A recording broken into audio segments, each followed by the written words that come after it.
रायगडची झुंज, अन्यायावर लेखणीचा वार. आजच्या या बैठकीला उपस्थित झाल्याबद्दल सर्वांचं मनापासून धन्यवाद व्यक्त करतो. आजची ही परिवर्तन विकास आघाडीची टिळक चौकामध्ये होत असलेली ही बैठक आहे. ही कॉर्नर सभा आहे. त्या कॉर्नर सभेला अनेक नेत्याने संबोधित केलं.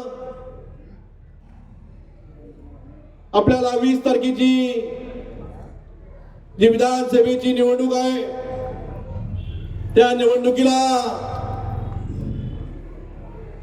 खरा सुधाकर घारे रिक्षा चिन्ह घेऊन ही निवडणूक लढवत आहे. आपला सर्वांचा आशीर्वाद माझ्यासोबत आहे. आपलं सर्वांचं सहकार्य माझ्यासोबत आहे.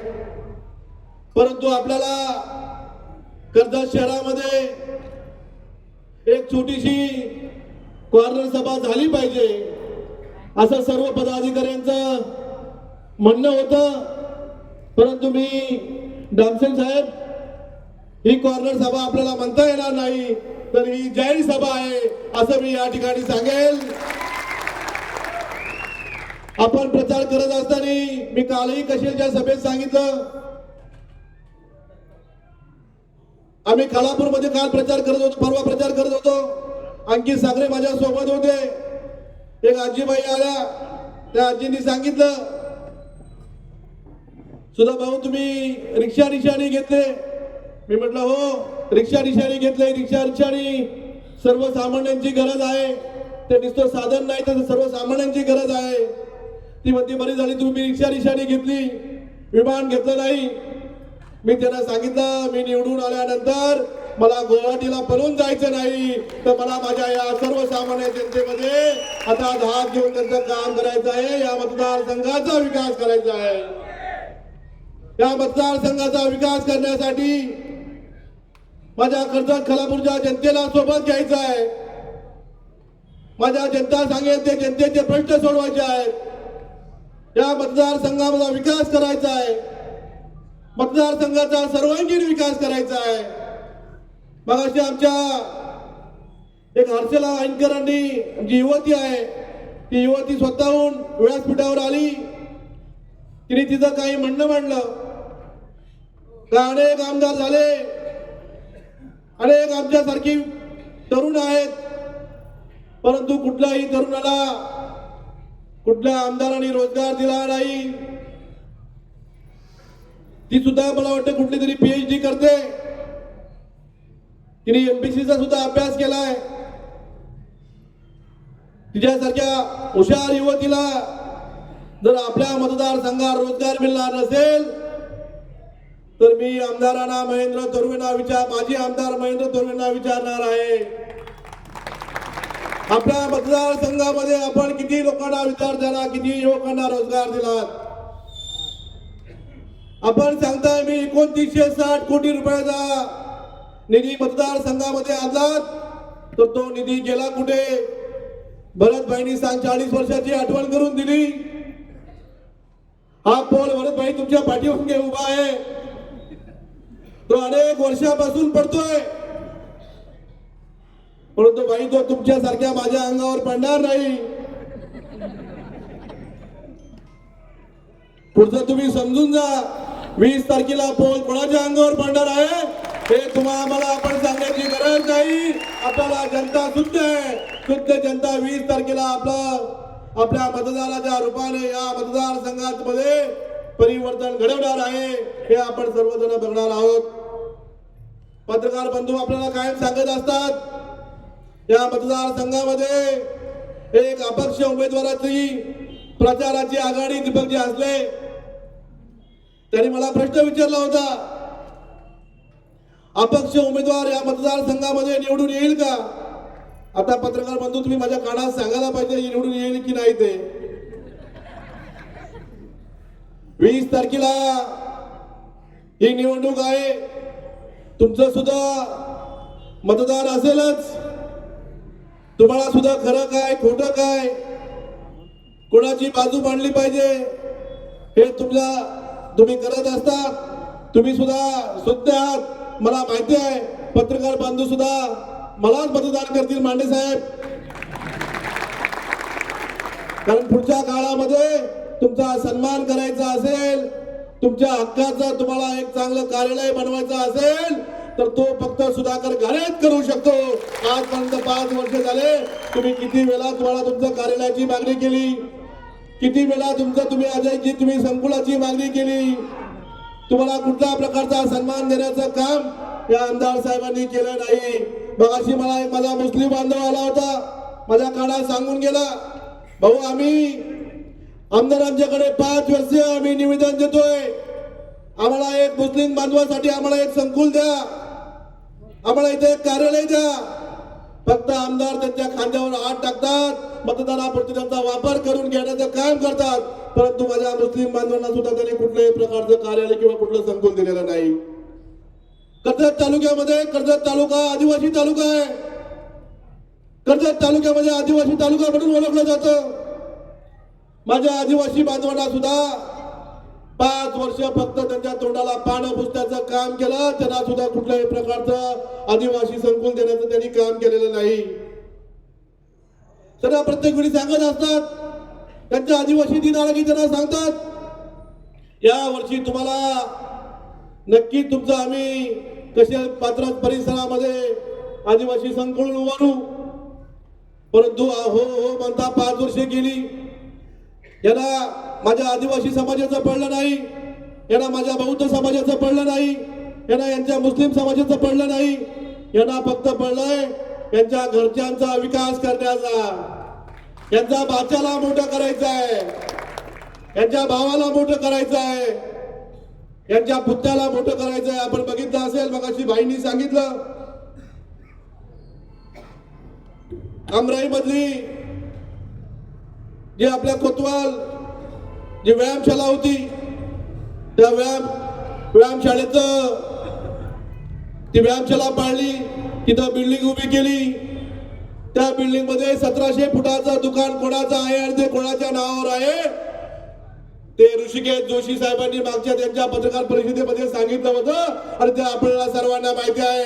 ऋषिकेश जोशींनी सांगितलं होतं का त्या बिल्डिंग मध्ये संकेतच्या नावावर कुठल्याही प्रकारचं रजिस्टर न करता 1700 फुटाचं एक दुकानाचा गाळा संकेत भाषेच्या नावावर आहे. तो कसा काय आला ते मला माहिती नाही. ते ऋषिकेश जोशी साहेबांनी त्यांच्या पत्रकार परिषदेमध्ये सांगितलं होतं, हे आपल्या सर्वांना माहिती आहे.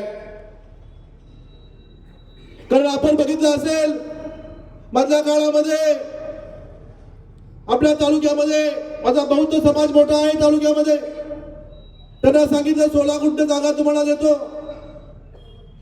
एक डॉक्टर बाबासाहेब आंबेडकरांचं स्मारक तिथं आपण उभारू. आम्ही सुद्धा त्या गोष्टीचं स्वागत केलं. आम्हाला सुद्धा बरं वाटलं का 16 गुंठ्यामध्ये ज्यांनी आपल्याला कसं जगावं, कसं राहावं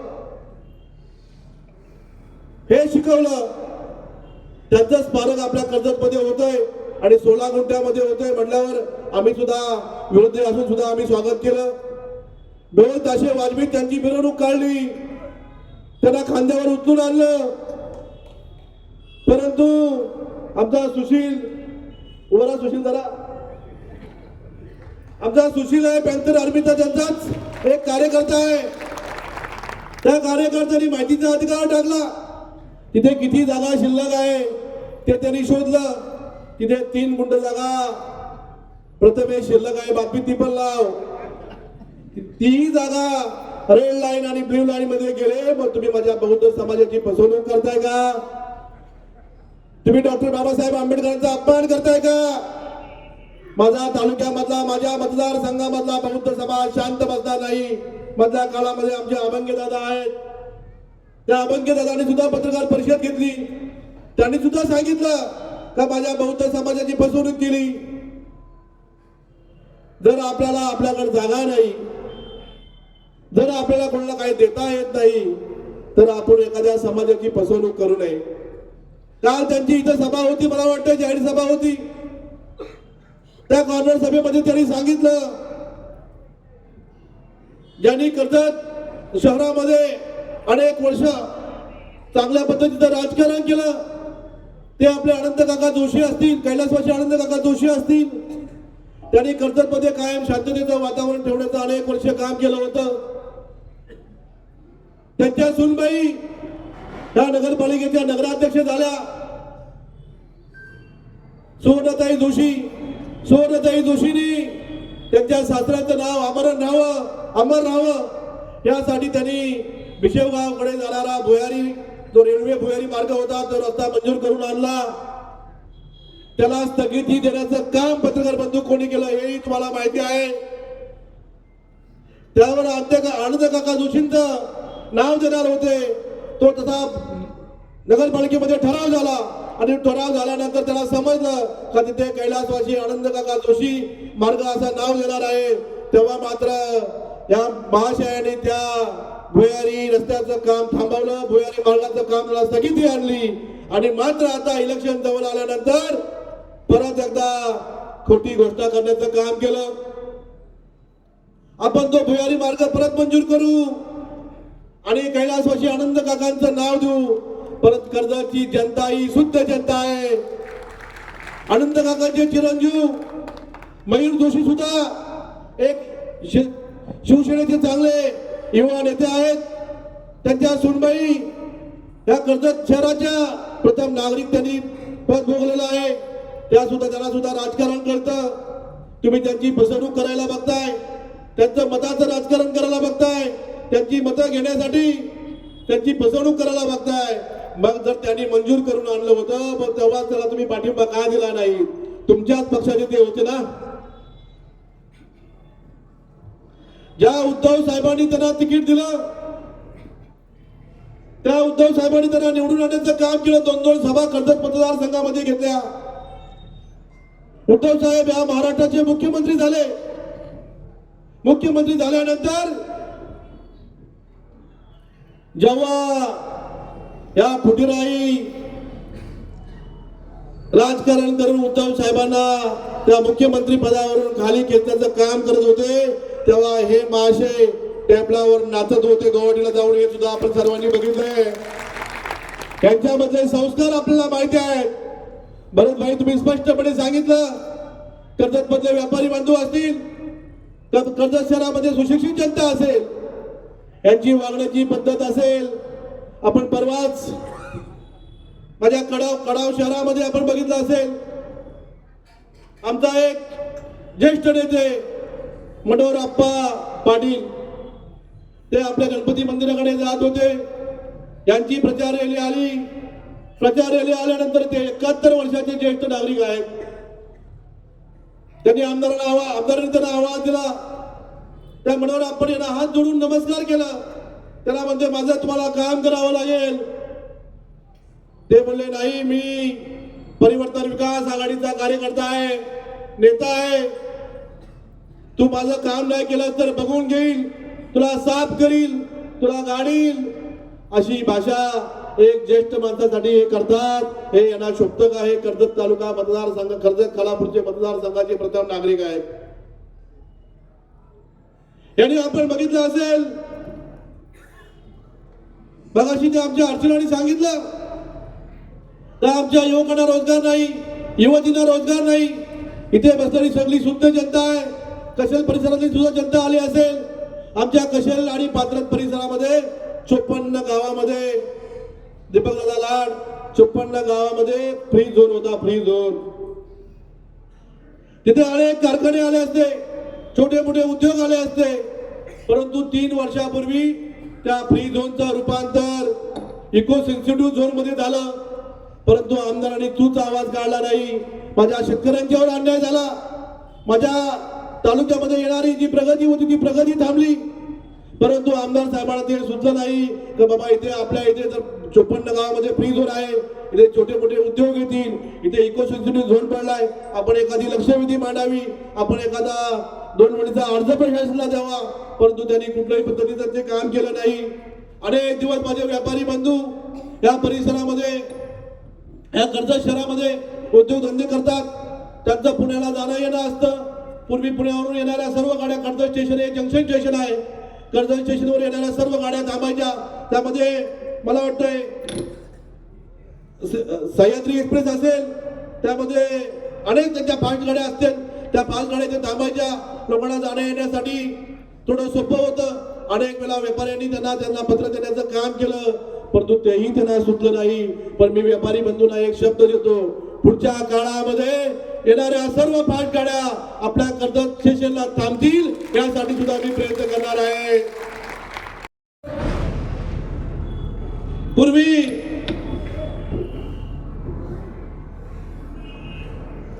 आपल्या या ठिकाणी अनेक व्यापारी लोक धंदा करतात, व्यापारी मंडळी धंदा करतात. व्यापाऱ्यांची कुठलीही प्रकारची त्यांची समस्या आजपर्यंत त्यांनी जाणून घेतली नाही, त्यांची समस्या जाणून घेतली नाही, त्यांना कुठलं मार्गदर्शन केलं नाही.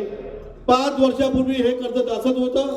बाईंनी सांगितलं ही पंचायत जुनी नगरपालिकेची इमारत आहे, तीही अशीच होती, ती अजून पडझड झाली. त्याच्या पाठीमागची पंचायत समितीची इमारत तीही 5 वर्षापूर्वी तशीच होती, तीही अशीच आहे.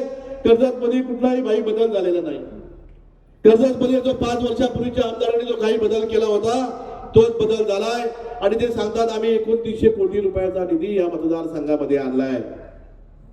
या टिळक चौकामध्ये ऍडव्होकेट कैलासजी गायकवाड असतील, हे कैलासजी मोरे असतील.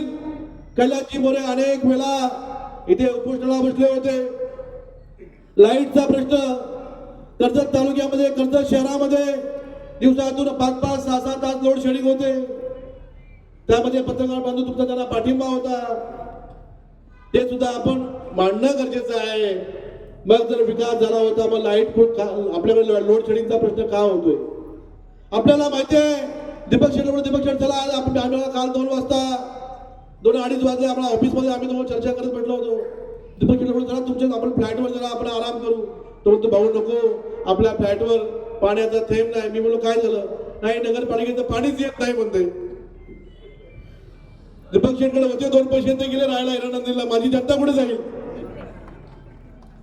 जर कर्जत तालुक्यामध्ये आपण पाण्याचा प्रश्न सोडू शकले नाही, जर कर्जत शहरामध्ये आपण लाईटचा प्रश्न सोडू शकत नाही, जर कर्जत शहरामध्ये आपण शिक्षणाचा प्रश्न सोडू शकत नाही, जर कर्जत शहरामध्ये आपण आरोग्याचा प्रश्न सोडू शकत नाही, जर कर्जत शहरामध्ये आपण रोजगाराचा प्रश्न सोडू शकत नाही, मग तुम्ही कुठला विकास केला? तुमच्या भावाचा, तुमच्या बाच्याचा का तुमच्या पुतण्याचा? हे सुद्धा आपल्याला या ठिकाणी मांडणं गरजेचं आहे. कारण आपण बघत असतो खोटं बोलायचं, रेटून बोलायचं, लोकांना धमकवायचं. आज 2 दिवस तर चाललंय, माझं काम नाही केलं तर बघून घेईल, तू माझं काम कर. सगळ्या रेकॉर्डिंग माझ्याकडे आहेत. वेळ आल्यावर पत्रकार परिषद घेऊन त्या रेकॉर्डिंग सुद्धा मी पत्रकारांसमोर देईल. ज्या ज्या कार्यकर्त्याला धमकवण्याचा प्रयत्न करतात ते असतील, त्यांचे कार्यकर्ते असतील, ते जर असंच वागत राहिले तर 20 तारखेला ते थोड्या मताने पडणार आहेत, ते अजून खूप मोठ्या मताने पडतील असं मी या ठिकाणी आपल्याला सांगतो. कारण आपल्याला माहिती आहे या मतदारसंघामध्ये खालापूर तालुका आहे. खालापूर तालुक्यामध्ये आमचा भूषण पाटील 36 मध्ये राहतो. 36 मध्ये न्यू मिलियन कंपनी आहे. त्या न्यू मिलियन कंपनीने 450 एकर जागा मला वाटतं काहीतरी खरेदी केली होती. ती जागा काहीतरी पर्पजनी खरेदी केली होती. तो पर्पज जर त्यांनी वापरला नाही तर ती जागा शेतकऱ्यांना पुन्हा परत द्यायची होती. परंतु शेतकऱ्यांना जेव्हा परत द्यायची वेळ आली तेव्हा मात्र हे आमदार साहेब शेतकऱ्यांच्या बरोबर उभे राहिले नाही, तर ही जागा त्यांनी स्वतःच्या भाच्याच्या नावावर 55 एकर खरेदी केली आणि अजून दुसऱ्या कोणाच्या नावावर खरेदी केली. शेतकऱ्यांच्या वांड्यावर करण्याचं काम केलं. माझा भूषण पाटील तिथं अनेक वेळा कोणाच्या सांगण्यावरून भूषण पाटील तिथं उपोषणाला भेटला होता. हेही भूषण पाटील तुम्हाला त्यांच्या भाटात कधीतरी सांगेल.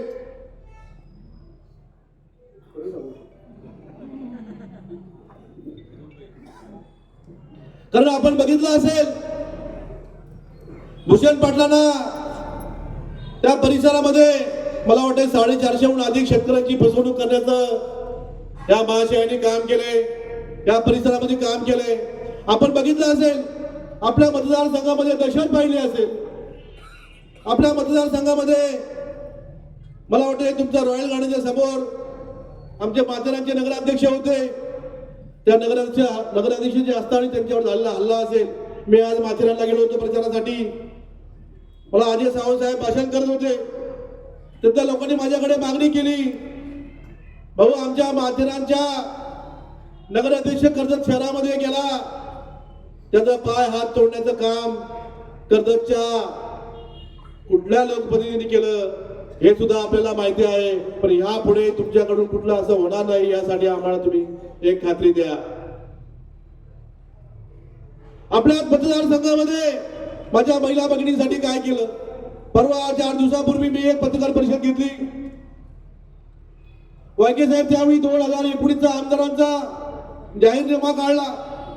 त्या जाहीरनाम्यामध्ये आमदारांनी सांगितलं होतं मी हे करणार आहे, मी ते करणार आहे, मी शिक्षणाची व्यवस्था करणार आहे. मी जाहीरनामा काढला, पत्रकारांच्या समोर त्यांचंच मला वाटतं स्पीच ऐकवलं, एक विषय वाचून दाखवला. हे झालं काय? पत्रकार म्हणतात नाही झालं. हे झालं काय? पत्रकार म्हणतात नाही झालं. मग जर 2019चा ते जाहीरनामा काढला होता, ते 26 जे विषय होते, ते मुख्य जे कामं होती, ती मुख्य कामं तुम्ही ते करणार होतात, त्यातलं एकही काम तुम्ही करू शकले नाहीत. आणि तरी सुद्धा तुम्ही सांगताय आम्ही 2960 कोटी रुपयाचा निधी आणला, कर्जत मध्ये विकास केला, आमच्या कोंढाणा धरण सुद्धा त्यांनी आणलं म्हणतायत. कर्जत मुरबाड हवेली द्या ते त्यांनी आणला म्हणतायत. कर्जत नेरळ हवेली द्या त्यांनी आणला म्हणतायत.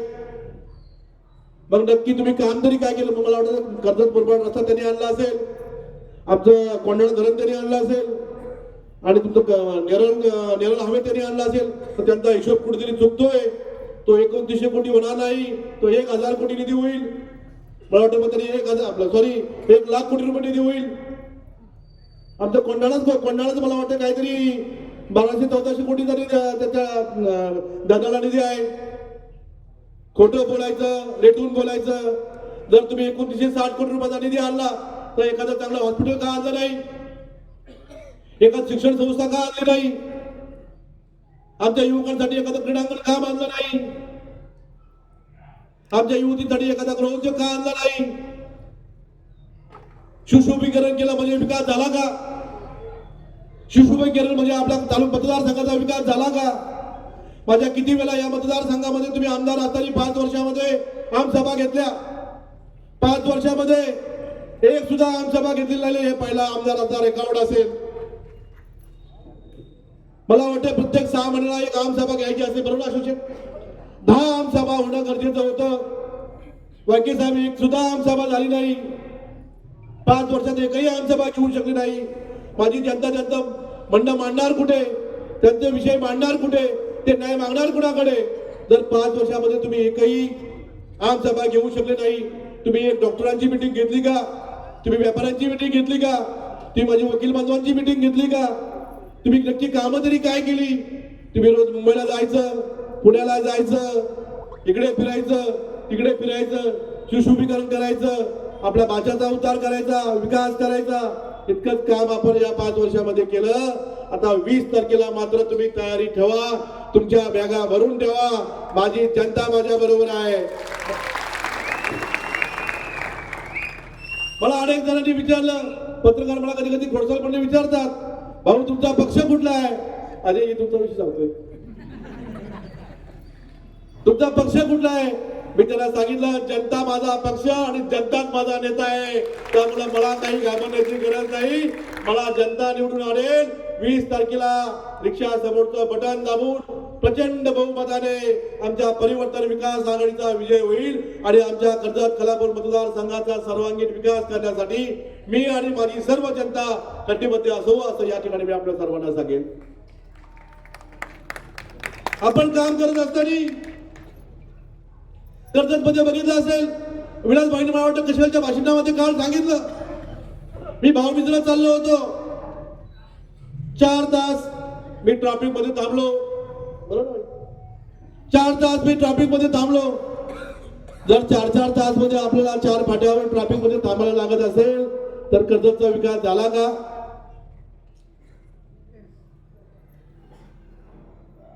आपण परिसरामध्ये बघतोय, तुम्ही कामं केली म्हणताय, त्यांच्या भाषेने मागच्या वेळी पत्रकार परिषद घेतली आणि सांगितलं जे उपाध्यक्ष आहेत ना सुधाकर घरे त्यांच्या घराकडे जाणारा रस्ता सुद्धा आमच्या आमदार साहेबांनी केलाय म्हणतो. अरे 5 किलोमीटर जायला मला 1 तास लागतो. उडत उडत उडत उडत उडत माझ्या घरापर्यंत मला पोहोचायला लागतो. आमच्या सुवर्णताई तिथे आहेत, त्याही कानपेच्या आहेत, त्यांनाही विचारा तो रस्ता झालाय का. खोटं बोलायचं, रेटून बोलायचं. परवाच्या पत्रकार परिषदेमध्ये मी सांगितलं कुठली कामं कधी मंजूर करून आणल्यात. त्यांच्या नेत्यांनी परत पत्रकार परिषद घेतली. त्यांनी सांगितलं ह्या वर्क ऑर्डर आमच्याकडे आहेत. अरे बाबांनो, मी जिल्हा परिषदेचा उपाध्यक्ष होतो. मला प्रशासन कसं चालवायचंय मला माहिती आहे. प्रशासकीय मान्यता आली, त्याला मंजुरी आली, त्याला निधी वितरण झाल्यानंतर तुम्ही वर्क ऑर्डर जर 6 महिन्यांनी केली असेल त्याला जबाबदार आम्ही नाही, तुमची लबाडी आहे. आणि ती वर्क ऑर्डर तुम्ही जाणून बुजून केली असं या ठिकाणी मी आपल्याला सांगेन. जर काम मंजूर झालं असेल, त्याला निधी वितरण झालं असेल, तुम्ही का 6 महिने थांबलात? तुम्ही का 6 महिने त्याची वर्क ऑर्डर केली नाहीत? तो सुद्धा कायद्याने गुन्हा आहे. तो सुद्धा गुन्हा तुमच्यावर व्हायला पाहिजे. मी जर प्रशासनाला जाब विचारेल, प्रशासनाने जर वर्क ऑर्डर झाले असेल, त्याचा टीएस झाला असेल, त्याचं निधी वितरण झालं असेल, तर 6 महिने वर्क ऑर्डर थांबवण्याची गरज काय होती हे सुद्धा पुढच्या काळामध्ये तुम्हाला जाधव साहेब करावं लागेल. त्यांनी सुद्धा तुम्हाला पत्रकार परिषद घेऊन त्यांनी सुद्धा पोलखोल करावं लागेल. आपल्याला माहिती आहे तालुक्यामध्ये 5 दरडग्रस्त गाव आहेत. सर्व लोक भयभीत झाल्यात. पावसाला आला का माझ्या गावात मला सांगायला लाज वाटते, माझ्याकडून कुठला पद नाही. माझ्या गावामध्ये माझं गाव सुद्धा दरडग्रस्त जाहीर केलं होतं. मुद्रा गाव होतं, मला वाटतं अशी 4-5 गाव होती. त्या गावामध्ये दरडग्रस्त असताना प्रशासनाने सांगितलं ही दरडग्रस्त गाव आहेत, अति धोकादायक गाव आहेत, यांना पावसाळ्यामध्ये बाहेर काढा. माझ्या गावामध्ये मी या मतदारसंघामध्ये नेतृत्व करतो, पण माझ्या गावातले 50% अधिक लोक कर्जतला राहायला आणि घरदार सोडून. त्यासाठी सगळं आमदारांनी काही केलं नाही, मुद्रेसाठी काही केलं नाही. माझी आसरची एक आदिवासीवाडी आहे, ठाकूरवाडी आहे, त्यांच्या गावाच्या वरती मला वाटते बडा मोठा दगड आहे. कालही मला ते भेटायला आले होते, तेही मला सांगितलं भाऊ आमच्या गावाच्या वर दगड आहे, त्या दगडाचं काहीतरी करा, आणि आता आम्हाला एक दिवस जीवाचं मुखावं लागेल. त्यासाठी सुद्धा आमदारांनी काही केलेलं नाही. फक्त आपण खोटं बोलायचं, लोकांची फसवणूक करायची, लोकांना काहीतरी बोलतापा मारायच्या, इतकंच काम त्यांनी केलंय. मला त्यांना सांगायचं आहे आता आपल्या थापा गप्पा थांबवा. मला या मतदारसंघामध्ये पुढचं विजन काय हे विजन घेऊन आपलं काम करायचं आहे. माझ्या मतदारसंघामधील माझी डॉक्टर संघटना असेल, माझी वकील संघटना असेल, माझे व्यापारी बंधू असतील, यांना सुद्धा त्यांच्या मान सन्मानाचा त्यांचं जे काही कार्य असतील त्यासाठी आपल्याला मदत करणं गरजेचं आहे. कर्जत खालापूर मधील माझा रोजगार युवक असतील, युवती असतील, त्यांना मोठ्या पद्धतीने रोजगार देणं गरजेचं आहे. त्यासाठी सुद्धा मी प्रयत्न करणार आहे. पुढच्या काळामध्ये 23 तारखेला तुमच्या सर्वांच्या ताकदीने, तुमच्या सर्वांच्या आशीर्वादाने आपल्याला विजय प्राप्त झाल्यानंतर या कर्जत खालापूरसाठी एक सुसज्ज हॉस्पिटलची व्यवस्था करण्यासाठी मी प्रयत्नशील असणार आहे. माझ्या शेवटच्या माणसाच्या एखाद्या विद्यार्थ्याला चांगल्या परीचं शिक्षण घेण्यासाठी चांगल्या शिक्षण संस्थेचं कर्जत खालापूरमध्ये मी आणण्यासाठी प्रयत्न करणार आहे. स्पर्धा परीक्षेसाठी मी चांगले क्लासेस युक्त होतील. आपल्या तालुक्यामधील, आपल्या मतदारसंघामधील मुलांना एमपीसी यूपीसी साठी अभ्यास करण्यासाठी, स्पर्धा परीक्षेसाठी जे क्लासेस असतील ते सुद्धा आणण्यासाठी मी प्रयत्न करणार आहे. माझ्या तरुणांना, जे माझे खेळाडू आहेत, त्या खेळाडूंना सुद्धा चांगल्या पद्धतीचं कर्जतमध्ये असेल, खालापूरमध्ये असेल, त्यांना क्रीडांगणासाठी व्यवस्था सुद्धा करण्यासाठी मी प्रयत्न करणार आहे. माझ्या महिला भगिनींना गृह उद्योग कसे करता येईल, घरी बसून ते उद्योग करून आपले 2 पैसे कसे कमवता येतील, त्यांच्या बचत गटांना आपल्याला ताकद कशी देता येईल, यासाठी सुद्धा मी प्रयत्न करणार आहे. आपण सर्व जनता शुद्ध जनता आहे, तुम्ही माझ्या सोबत राहा. 20 तारखेला मात्र न विसरता आपला 7 नंबरची रिक्षा आहे, त्या रिक्षा समोरचं बटन दाबून मला साथ देण्याचं आपण काम करा.